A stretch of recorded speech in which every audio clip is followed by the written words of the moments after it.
Hey guys, welcome to another video. I'm going to be doing a comparison between the FZ1000 and the GH4 as far as low light. They're not competitors to each other. I think they complement each other very well, but they both have 4K, both have nice slow motion 1080p, a lot of great features. This is about a third of the price of this setup right here, you know, half to a third. So you get a lot of money for this camera. Now I already have probably 5 or 6 different videos on this camera as far as me being excited when it was announced all the way up to now, and I will have a review video after this. So definitely subscribe and check those other videos out as well. I do have a low light test on this, but this is going to be a comparison. So I was running this for the following video. I was running this camera, the FZ1000 at the widest, which is 37 millimeters. And it's f2.8. Now this is a 1-inch sensor, and for the micro four thirds you have a micro four thirds sensor which is slightly larger than the 1-inch sensor in here, and I was running a Tokina 11-16 f2.8 lens on this guy right here, and I'm not using a speed booster, I'm just using the regular Metabones adapter without the glass, so it's going to be an even amount of light hitting those sensors. Now the reason I chose this lens is because at 16 millimeters, when you introduce the 2.3 crop, you get roughly 37 millimeters, exactly what this camera shows up as when you're shooting 4K here. But what I noticed is, even though this showed up as 37 millimeters, it actually, this was too zoomed in at 16, so I had to set it to about 14 and a half.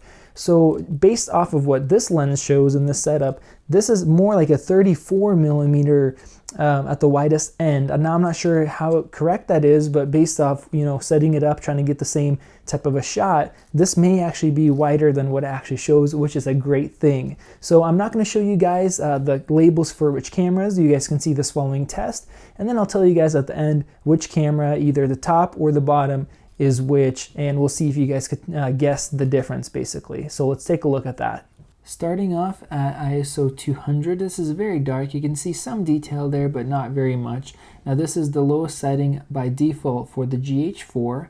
Bumping it up to ISO 400, it's still very, very dark. You can't tell much, but you do see the 2 different shots that are set up and a couple different items I have there.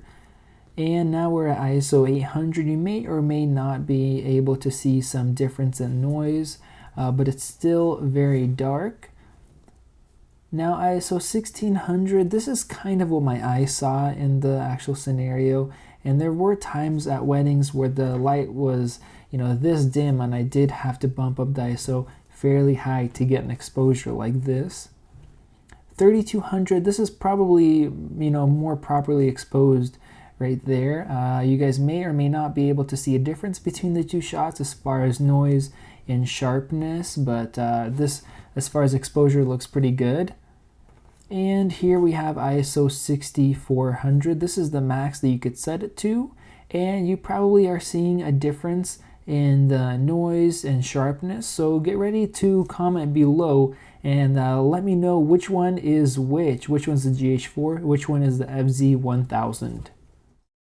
Alright guys, so the bottom was actually the GH4 and the top was the FZ1000. Let me know if you guys guessed that correctly or not. Write me in the description. I want to see what you guys thought. So my thoughts on it were that the FZ1000 did really, really well, and it's very similar to the GH4, at least to a point. Once you hit about 3200 and 6400 especially ISO, the image really starts breaking down on this, and I think that's because it has more denoising applied. Now I use just a standard picture profile, and I use custom white balance to match those. Even though they didn't match, I put the same setting in there, but they didn't match there.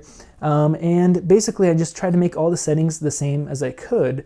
Another interesting thing is this color was a little bit off, and it was actually brighter of an image than the GH4 was at the same ISOs and aperture settings, all that type of stuff like that. Maybe this this actual Tokina lens isn't as light sensitive, doesn't put through as much light. I know with cinema glass, it's actually rated how much light comes through, not comes in. With lenses for photography, it's rated on how much light comes in.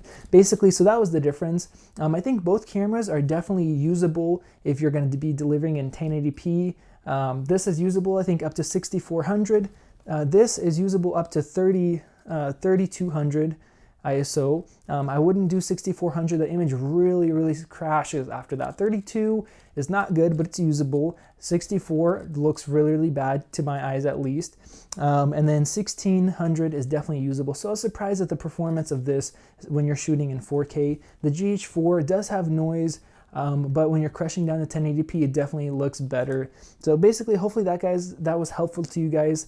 Definitely impressed with this for what you're getting for 900 bucks. So thank you guys for watching. I'll have a link to this camera and this camera in the description. You guys can click on that and check those out. So thank you guys for watching. Definitely look forward to seeing a final FZ1000 review and my experience on that. All right, see you guys. Peace.